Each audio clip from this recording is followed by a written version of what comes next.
Would you just have a look at this design right here? This is what I am missing in 2025.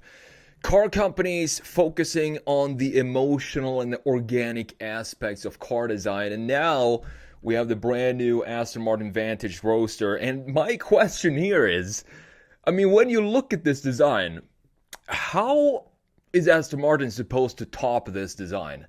I don't know, because to me, this is one of the most beautiful, one of the most perfect cars, roadsters I have ever seen in my life. I love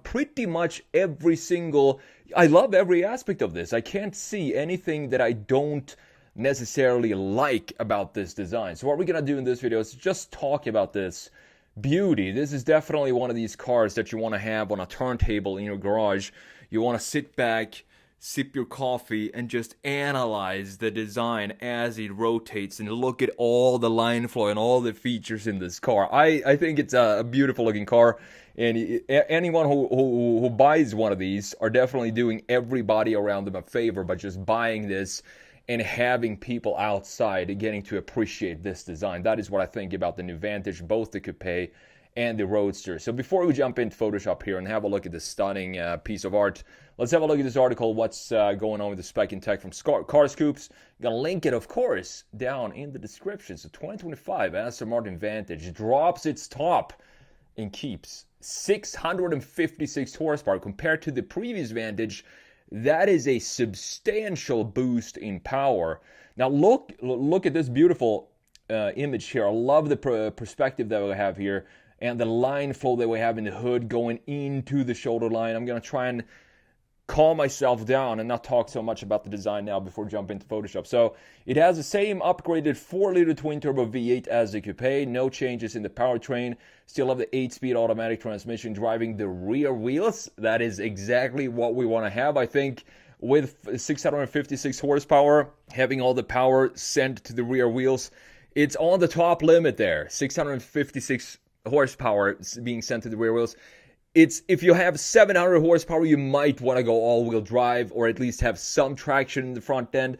But this is definitely on the top limit of what it's capable of doing when you have rear-wheel drives with this power. So deliveries will start in the second quarter, but pricing has not been unveiled yet. So not only does it offer way more performance than the old model, but it has almost as much power as the DB12 Volante. So as with the coupe sibling, the new Aston Martin Vantage Roadster marks latest and greatest 4-liter twin-turbo V8, 656 horsepower. You have let's see, torque here, 590 pound-feet of torque. Fantastic numbers, and that is 153 horsepower more than the previous generation. And one thing I'm gonna show you later on in Photoshop as well is not just the exterior here that has been refreshed in such a beautiful way. The front end specifically. I was a fan of the old front end of the Vantage, but this has more of a classic Aston Martin face to it. But the biggest change here happens in the interior, because when you looked at the old interior of the old Vantage and you looked at the exterior, they looked like they came from two completely different cars. The exterior is subtle, beautiful line flow, elegant design. Then you looked at the interior and you just get a headache because there was so much going on. I'm going to show you exactly what I mean in a minute here. So 8-speed automatic, of course, and electronically controlled limited slip diff, transmitting power to the rear wheels. And Aston says 0 to 60 here will only take 3.5 seconds, and top speed 202 miles per hour, 325 kilometers per hour. This is a very, very fast car. And look at the stance of this thing, how the wheels fit perfectly. This is not a car, if this is exactly what the production car looks like, and this is probably a rendering, but this is not something that I would want to lower. It comes from factory with a perfect stance if this is how it looks. Aston Martin has kept the weight gains to a minimum, and as we know, when you add the mechanical pieces of the folding roof, usually that adds a lot of weight, but they only added 60 kilos here, 132 pounds. Aston Martin is also equipped it with Bilstein DTX adaptive dampers for some fantastic handling, I bet. If someone from Aston Martin is watching this video, please send me a Vantage to review. I would love to review the Vantage. on the Sketch Monkey channel. So all new Vantage Roadsters will leave the factory equipped with model-specific Michelin Pilot Sport S5 tires and huge carbon fiber brakes, carbon ceramic brakes, not a carbon fiber. Plenty of engineering has gone into the folding roof. It has a Z folding action and can be open and closed in speed of 31 miles per hour, 50 kilometers per hour, and takes just 6.8 seconds. According to Aston Martin, that makes it the fastest fully automatic deployable roof mechanism on the market. Not bad at all. And also that you can still drive the car when you're folding it up and down. The roof can also be opened and closed remotely by using the key. So if you're sitting in a cafe in south of Italy, somewhere, and you look at it, you want to fold it back up, and then you're ready to take it for a drive, you don't have to go and start it up. You can just unfold the roof from where you're sitting, which is a fantastic feature. It comes standard with an 11-speaker audio system, and an optional one developed alongside Bowers and Wilking is also available. But as I say here, I probably would not go for the... maybe I would. I'm not sure. It would be nice to have a nice sound system in there, but the V8 is obviously what you want to hear when you're in this car. So customer deliveries are being penciled in for second quarter of this year. Aston Martin is yet to release any pricing information. So with that said, let's jump in. Let's check out this design here, and let's just appreciate everything that goes on here. Thank you, Aston Martin, for still keeping this feel that I want to see in car design. As I talked about, this emotional piece of art, and not everything needs to be chiseled and functional and static looking. We want to have a sculpture on wheels, and I think Aston Martin right now is, I would probably say Aston Martin is the top brand when it comes to this. They're almost more emotional and organic than the Italians at the moment, which is crazy to say. Now, looking at the front end here, what I meant by having this be more of a traditional front face for Aston Martin is, if you look at the headlights here and you compare the headlights to the old pre-facelift, those headlights have more on a horizontal feature like this, or something like this at the bottom. But now we did almost a reverse F-Type update. F-Type, they updated it, and they went into this type of design for the headlights, but they used to have these headlights sit like this and stretch up onto the fender, and that gives me a much more exotic feel for the front end design. I think it looks absolutely stunning, and I love this line that we have going right here as well from the hood, and then have this typical Aston Martin line into this mouth that is typical Aston Martin as well, and this area right here, how the hood line goes in and meets this key feature in the front end.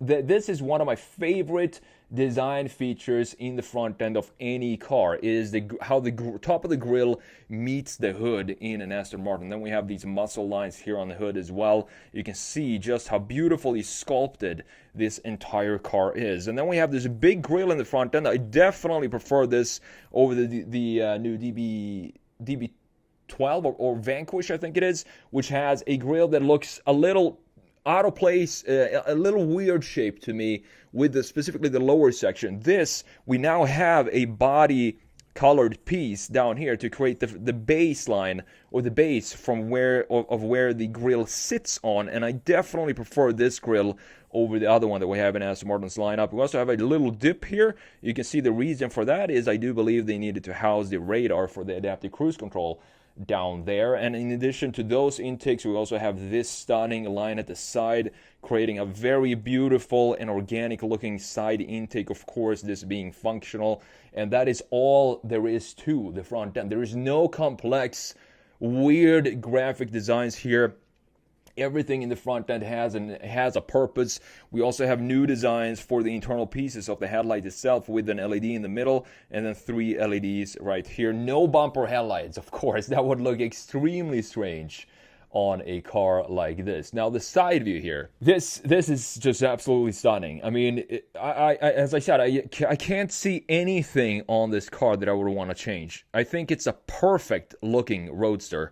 The proportions, let's start with the proportions. First of all, we have this big shoulder line, beautiful shoulder line that dips down. It doesn't really go back up over the rear axle. It has a very sloping line to it. Normally what we would see in Aston Martin is some sort of upswing right here before it dips down.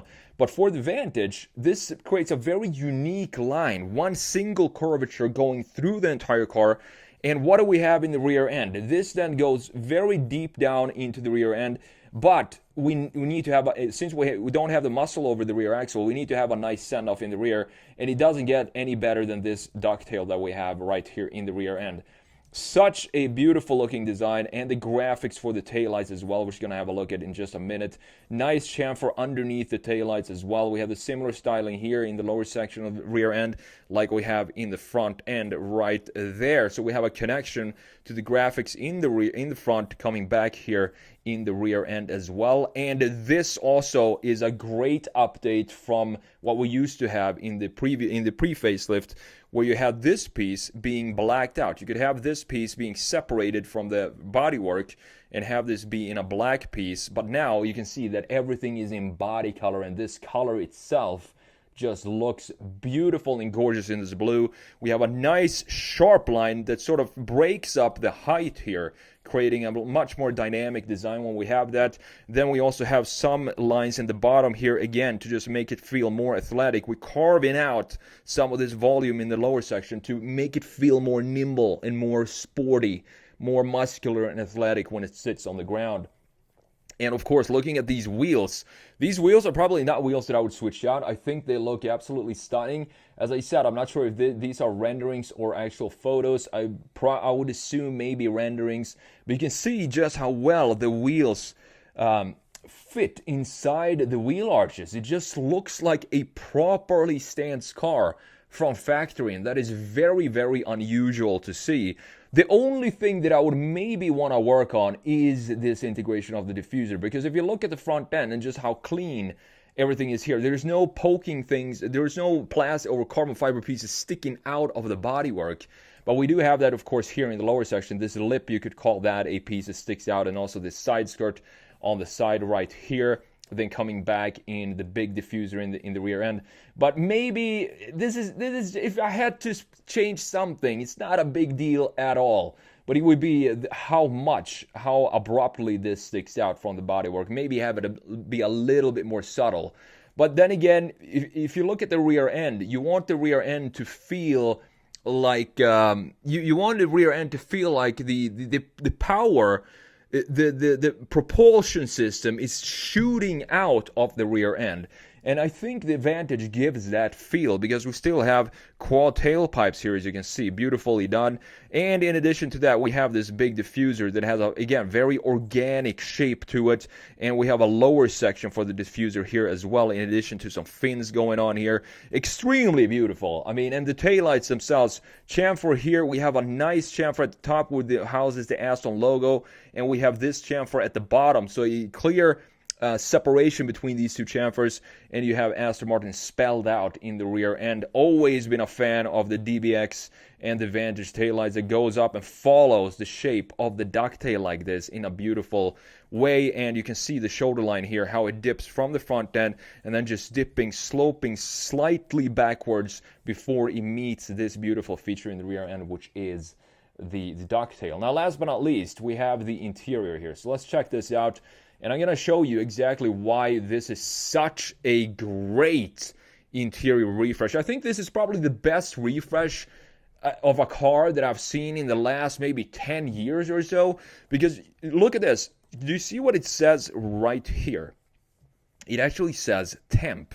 So that means that we have a dial, or a little toggle, a physical toggle for the climate control settings, which is great to see. In addition to the heated and cooled seats, you can see those buttons right here. More buttons for the suspension and so on, probably exhaust buttons and traction control on and off. We have a big dial in the middle to control the infotainment screen. And look at the integration of the infotainment screen. Does it intrude on the interior? Does it feel like it's not a part of the interior here? No, it feels like it is 100% a flow. It flows with the rest of the interior.